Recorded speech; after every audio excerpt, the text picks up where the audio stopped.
दोस्तों, पश्चिम बंगाल में तृणमूल कांग्रेस की मुश्किलें हैं कि खत्म होने का नाम नहीं ले रही हैं। टीएमसी के 80 में से 60 विधायकों के बागी बनने के संकेत के बाद ममता बनर्जी की 8 जून को होने वाली इंडिया ब्लॉक की बैठक से पहले पार्टी की संसदीय इकाई में भी असंतोष पनप रहा है। टोटल 41 लोग हैं।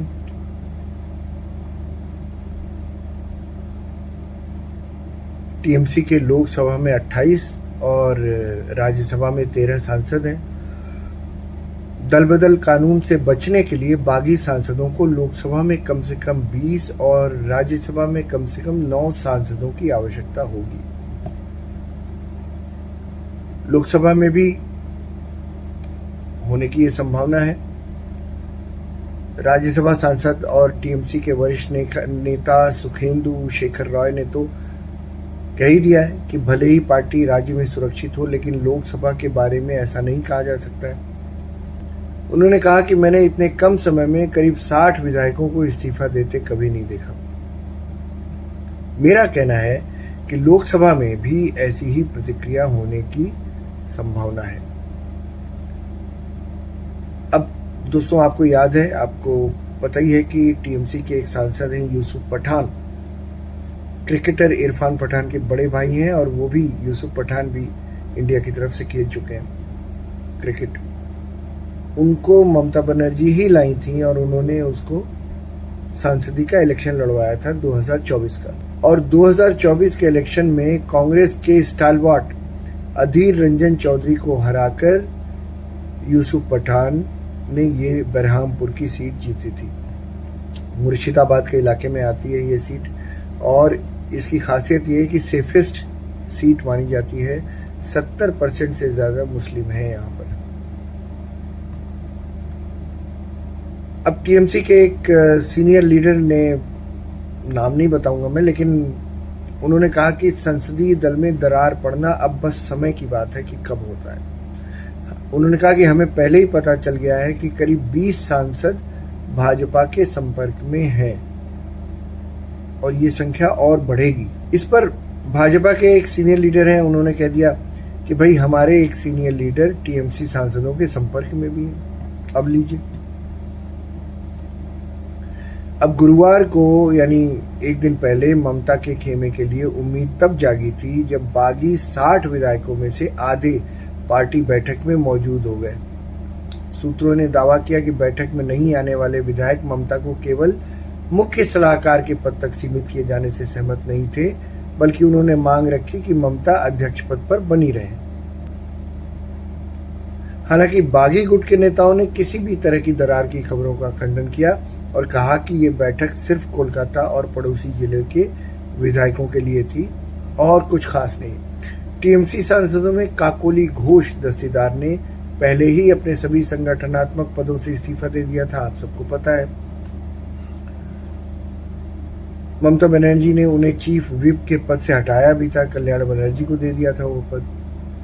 4 बार की लोकसभा सदस्य और ममता बनर्जी की लंबे समय से वफादार रही 12 सांसद ने संसदीय दल की मुख्य सचेतक पद से हटाए जाने के बाद पार्टी के नेतृत्व से निराशा व्यक्त की थी और कहा था कि पार्टी के आंतरिक कामकाज पर मुझे चिंता है, इसलिए मैं इस्तीफा दे रही हूँ। कल्याण बनर्जी को संसदीय दल का मुख्य सचेतक नियुक्त किया गया। कल्याण बनर्जी ने भी पार्टी की एकता को लेकर चिंता व्यक्त की और कहा कि ममता ने अपने कार्यकाल के दौरान कई भ्रष्ट आचरणों को नजरअंदाज किया, जिससे नेताओं के बीच असंतोष बढ़ गया। अब ये देखिए, कल्याण बनर्जी जैसे नेताओं के सुर देखिए कैसे बदल रहे हैं। ममता ने विधायकों से व्यक्तिगत रूप से बात करने के अलावा अपने साथ मौजूद विधायकों को भी निर्देश दिया कि वो बागी विधायकों से संपर्क करें, उनकी समस्याओं को सुने और उन्हें समाधान का भरोसा दें। साथ ही ये वादा भी किया कि वो खुद भी उनसे बात करेंगी।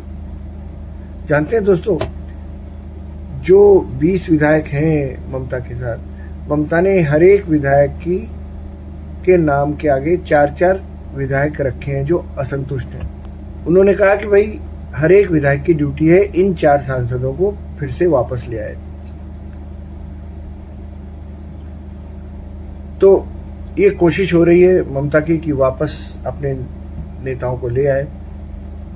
बागी खेमे में टीएमसी के एक इटाहार विधायक हैं मुशर्रफ हुसैन, वो भी बागी है।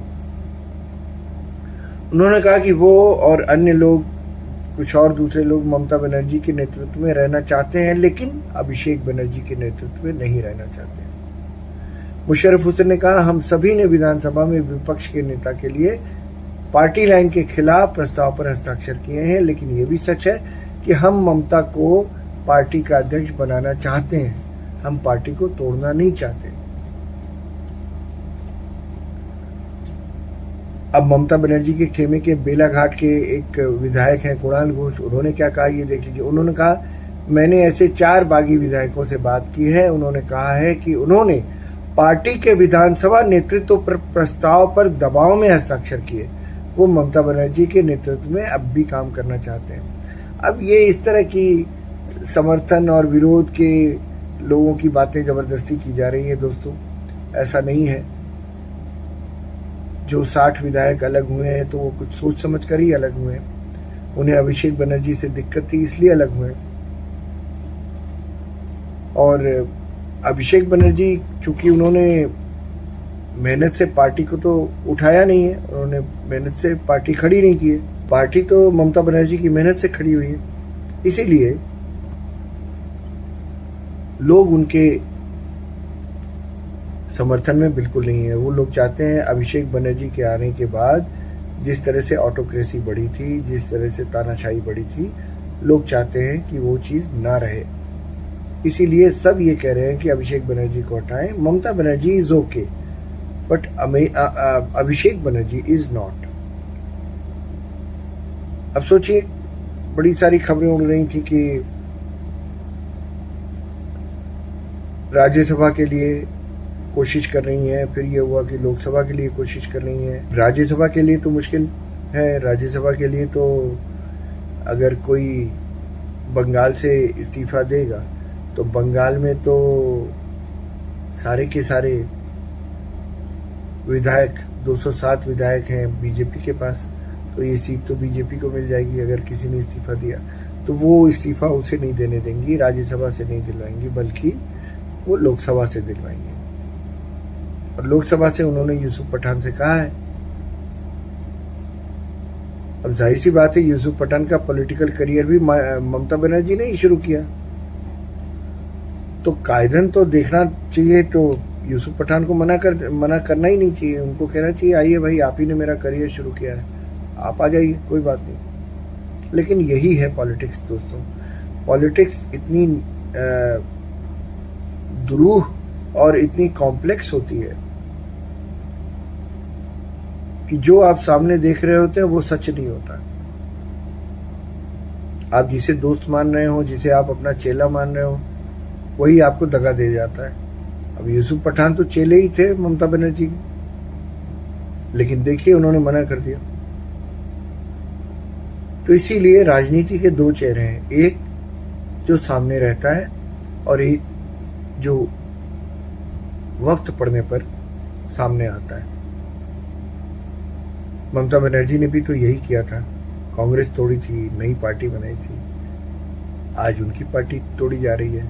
और उन्हीं के लोग एक नई पार्टी, वो कहते हैं ये रियल टीएमसी है, वास्तविक सच्ची टीएमसी ये है, असली टीएमसी ये है। यही है राजनीति का दोहरा चेहरा, और सच्चाई भी यही है।